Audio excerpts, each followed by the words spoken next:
Hello friends, welcome है आप सभी का हमारे यूट्यूब चैनल अनु एजुकेशनल एकेडमी पर। आज की क्लास में हम लोग पॉलिटी सब्जेक्ट स्टार्ट करने वाले हैं, इंडियन पॉलिटी। इससे पहले हम झारखंड का क्लास ले रहे थे और फिर बहुत दिनों तक मेरी तबीयत ख़राब थी, बहुत दिनों से, तो फिर हम लगभग 1 महीना क्लास नहीं ले पाए। इसके लिए हम आप सभी से माफ़ी चाहते हैं। अब हम ठीक हो गए हैं तो फिर से हम क्लास स्टार्ट कर देंगे और इंडियन पॉलिटी भी पढ़ाएंगे और झारखंड भी पढ़ाएंगे। पॉलिटी स्टार्ट करने का मेन रीज़न है कि ये बहुत ही अच्छा जीएस का सब्जेक्ट है, स्कोरिंग सब्जेक्ट है। और वैसे भी पॉलिटी जानना चाहिए, हमारे अधिकार के बारे में हम सभी को जानना चाहिए, हर एक स्टूडेंट को। तो हम लोग इसलिए पॉलिटी पढ़ेंगे, डेली क्लास लेंगे, पॉलिटी का भी और झारखंड का भी। आई थिंक एक दिन में दोनों ना सके, लेकिन एक दिन में एक क्लास तो ज़रूर होगी, ठीक है। बिकॉज़ थोड़ी मतलब एमबी का प्रॉब्लम होता है, नेट का, ठीक है। तो एक दिन में मैं एक ही क्लास डाल पाऊँगी शायद। तो इंडियन पॉलिटी में मैं पढ़ाऊँगी, जो कि बहुत ही अच्छा होगा पीसीएस के लिए। किसी भी स्टेट पीसीएस का आप एग्ज़ाम देंगे तो उसके लिए बहुत ज़्यादा हेल्पफुल होगा। और ऐसे भी आप किसी भी जनरल कंपटीशन का एग्ज़ाम देंगे तो उसमें भी बहुत अच्छा से हेल्प करेगा। और हम ये नोट्स बहुत ही अच्छे तरीके से प्रिपेयर किए हैं। नोट्स आप लोग एक क्लास लगा कर देखिए, पता चल जाएगा कि हाँ सच्ची में नोट्स हम लोग के काम किए। तो नोट्स बहुत ही अच्छा है, आप लोग चाहें तो साथ साथ नोट्स कर सकते हैं। और अगर आप लोगों की डिमांड होगी तो हम फिर इसको टेलीग्राम में पीडीएफ को प्रोवाइड ज़रूर करा देंगे। तो चलिए ज़्यादा नहीं टाइम वेस्ट करते हुए हम लोग अपना क्लास स्टार्ट करते हैं, इंडियन पॉलिटी। और हम लोग इसमें पहला जो चैप्टर है वो भारत का संविधान को पढ़ेंगे।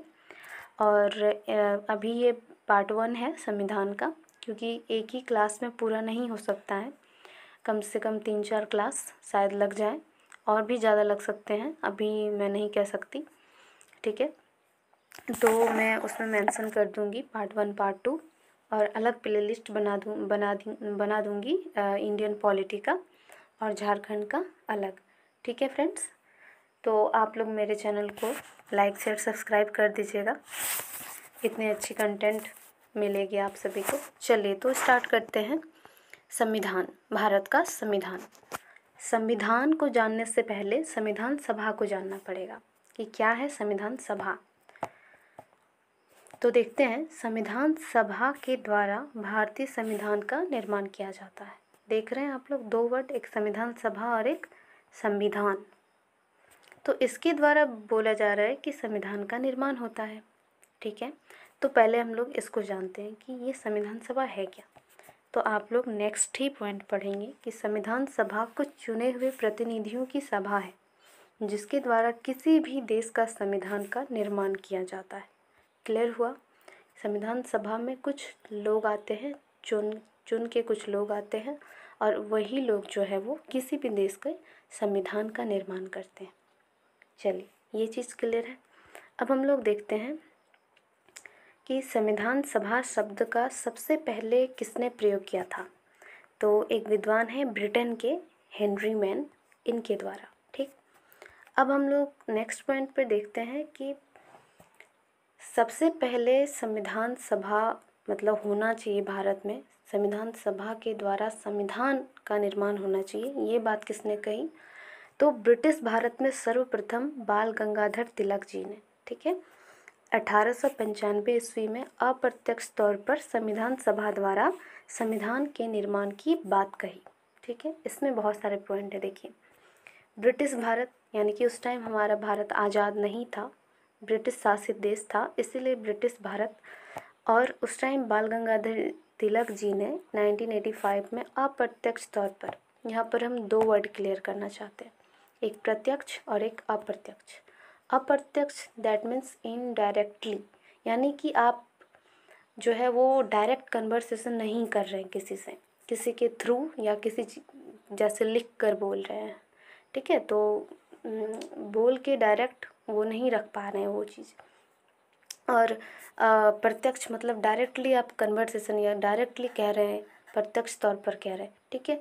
इसका एक अच्छा एग्जांपल देते हैं कि जैसे हम लोग पीएम को मतलब हमारे देश में पीएम का जब ये इलेक्शन होता है तो जनता डायरेक्ट पीएम को चुनती है, ठीक है। लेकिन वही चीज़, तो ये चीज़ हो गया प्रत्यक्ष चुनाव, लेकिन वही चीज़ डायरेक्ट राष्ट्रपति के साथ नहीं होता। क्या हम लोग राष्ट्रपति को वोट देते हैं? नहीं ना। तो राष्ट्रपति को कौन चुनते हैं? हम लोगों के द्वारा चुने हुए लोग राष्ट्रपति को चुनते हैं, यानी मंत्री लोग जितने भी हैं वो लोग, ठीक है, वोटिंग करते हैं।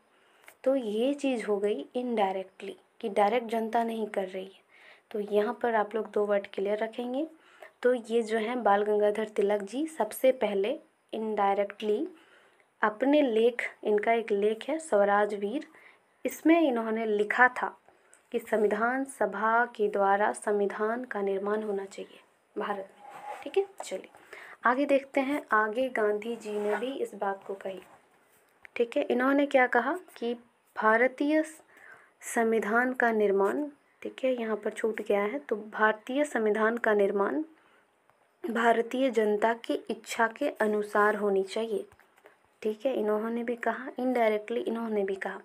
सबसे पहले मानवेंद्र नाथ रॉय के द्वारा डायरेक्टली बोला गया, प्रत्यक्ष रूप से बोला गया कि संविधान सभा का गठन किया जाए, ठीक है। कब? तो 1934 में। इसका टाइमिंग आप लोग देखें 1934। और हम यहाँ पर 2 पॉइंट ऐड करते हैं जो कि यहाँ पर मेंशन नहीं है, आप लोग चाहें तो कॉपी में लिख सकते हैं कि 1935 में भारतीय राष्ट्रीय कांग्रेस के द्वारा कहा गया कि हाँ, संविधान सभा का गठन होना चाहिए और उसके द्वारा फिर भारत का संविधान बनना ही चाहिए। उसके बाद फिर भारतीय राष्ट्रीय कांग्रेस के बिहाफ पर 1938 में पंडित जवाहरलाल नेहरू जी भी इस बात को कहते हैं कि संविधान का निर्माण होना चाहिए। अब कुछ सालों बाद, जैसे जुलाई 1946 में कैबिनेट मिशन, एक मिशन आता है कैबिनेट मिशन, और इनके द्वारा प्रस्ताव रखा जाता है कि भारत में एक संविधान सभा का गठन किया जाए, भारत में एक संविधान सभा का गठन किया जाए और फिर इसी संविधान सभा के द्वारा भारतीय संविधान का निर्माण किया जाए, ठीक है, इनका डिसीजन।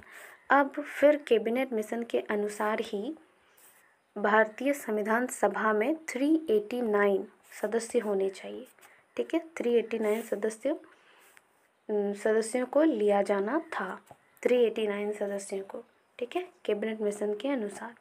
अब ये सदस्य जो होंगे वो निम्न क्षेत्रों से चुने जाएंगे, जैसे ब्रिटिश प्रांत से 292। अब देखिए उस टाइम जब ब्रिटेन का यहाँ शासन चल रहा था तो उस टाइम वहाँ के जो भी शासन करने वाले थे तो यहाँ को अलग अलग मतलब जगह में बांट दिया था, जिसको प्रांत बोलते थे वो लोग, अलग अलग प्रांतों में बांट दिए थे।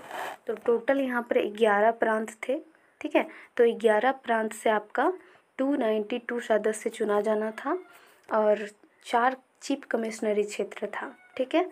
कमिश्नरी एरिया घोषित किया गया था किसको किसको? तो बलूचिस्तान, कुर्ग, अजमेर, मेवाड़ एक साथ है और दिल्ली, ये चारों याद रखेंगे कि ये चारों चीफ कमिश्नरी क्षेत्र है, ठीक है।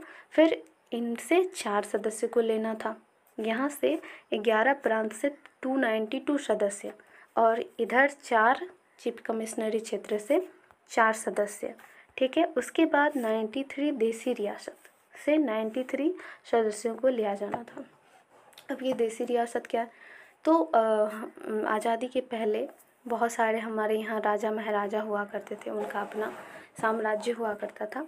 तो उस टाइम भी बहुत सारे राजा रजवाड़े थे जो कि अंग्रेज के अधीन थे, बट शासन उन्हीं का चल रहा था, ठीक है। तो देसी रियासत 93 था और प्रत्येक देसी रियासत से एक एक सदस्य को लिया जाना था, ठीक है। तो ऐसे करके टोटल 389 सदस्य चुना जाना था। जैसे आप जोड़ के देख सकते हैं 292, 4 और 93 अगर ऐड करेंगे तो 389 आ जाएगा, ठीक है। चलिए अब देखिए एक पॉइंट है कि ब्रिटिश प्रांतों के सदस्यों का निर्वाचन प्रति 10 लाख जनसंख्या पर एक सदस्य को चुना जाना था। अब प्रांत में जितने लोग हैं, देखिए प्रांत से 292 लोग लेना था और उसमें से 10 लाख जनसंख्या में एक को लेना है। प्रति 10 लाख जनसंख्या में एक को लेना है, समझ रहे हैं आप लोग? तो ऐसे करके 292 को लेना है। ठीक, चलिए ये चीज़ क्लियर हुआ। आगे बढ़ते हैं। संविधान सभा के सदस्यों का निर्वाचन अप्रत्यक्ष रूप से किया गया। फिर यहाँ पर वर्ड आया अप्रत्यक्ष, जो कि क्लियर कर दिए हैं हम।